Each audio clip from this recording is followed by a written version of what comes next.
What's up, everybody? Damon here, and in today's gaming news, Xbox just had its worst November ever. That Horizon clone has disappeared from Steam and the Epic Game Store, and a FIFA game is coming to Netflix. This is your Daily Fix.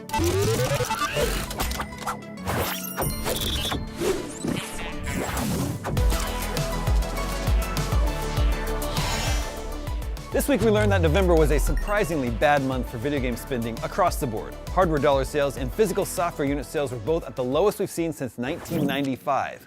And all three major console makers were down year on year in what's traditionally the biggest month for retail. But one console in particular is really struggling, and that's the Xbox.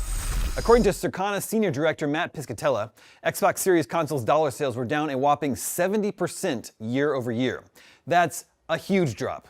Other consoles were also down, with PS5 down 40% year over year, and the newly released Nintendo Switch 2 combined with Switch 1 down 10% from sales of Switch 1 only last year, which is pretty shocking on its own. But that Xbox number is rather astounding. In fact, it's an all-time low for Xbox console unit sales in a November month in the US, says Piscatella. Xbox hardware sales have been in decline for a bit now in the US, at least in the busy retail month of November. From 2023 to 24, Xbox Series sales in November dropped 29%, and from 2022 to 23, there was a drop of over 20%. 2022 was the last November when unit sales were up, specifically up 11% year over year from November 2021.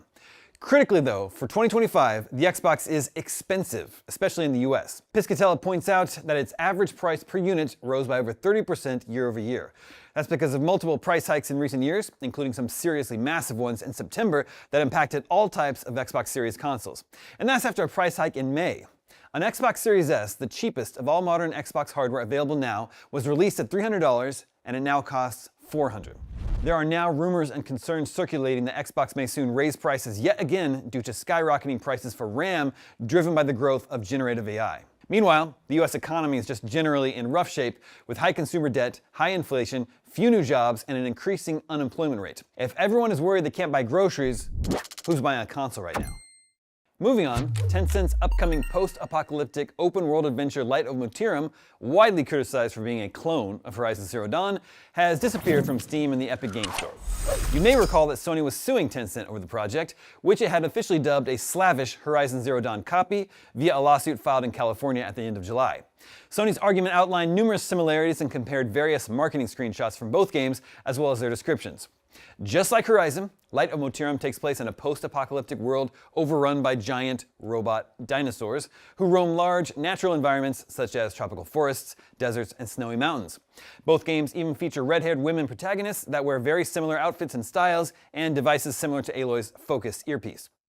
Just days after Sony filed its lawsuit, Tencent quietly updated its Light of Motiram Steam page and swapped out a number of screenshots, including its cover image, before responding to Sony's lawsuit by claiming it was only making use of well-trodden tropes and suggesting the PlayStation maker's own game was too similar to enslaved Odyssey to the West.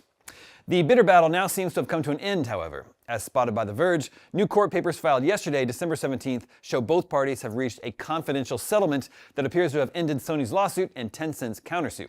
All parties are reportedly responsible for their own fees and costs. Without publicly sharing the terms of the deal, it's not possible to know how it all ended, although the disappearance of Light of Motiram is a fairly significant clue. The original URLs to both storefronts now redirect to each site's respective landing pages, and there's been no formal update from Tencent on the game's release date. It seems unlikely we'll see it again, and almost certainly not in its present form.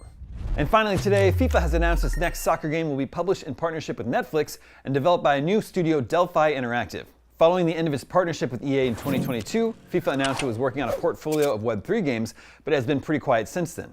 According to its president, Andy Kleinman, however, Delphi has been working for the past 30 months, quote, to continue the legacy of one of my favorite video games of all time, FIFA. Delphi, seemingly established in 2023, hasn't yet shipped a game, but describes itself as the architects behind 007 First Light, along with IO Interactive, and uncompromising about quality. While there aren't any screenshots yet, let alone gameplay, a press release claims it will be fast to learn, thrilling to master, and built for anyone to jump in, and playable, either solo or online without a controller, as all you need is Netflix and your phone. It will be available for free to Netflix members. However, Netflix stresses the game will only be available on select TVs in certain countries. The last FIFA game, made by EA, FIFA 23, was the most successful release in the franchise. And that is your Daily Fix for Thursday, December 18th. Now that you're caught up on the news, watch our reveal of the best anime series of 2025. I'm Damon Hatfield, and for all your video game news, stay tuned to IGN.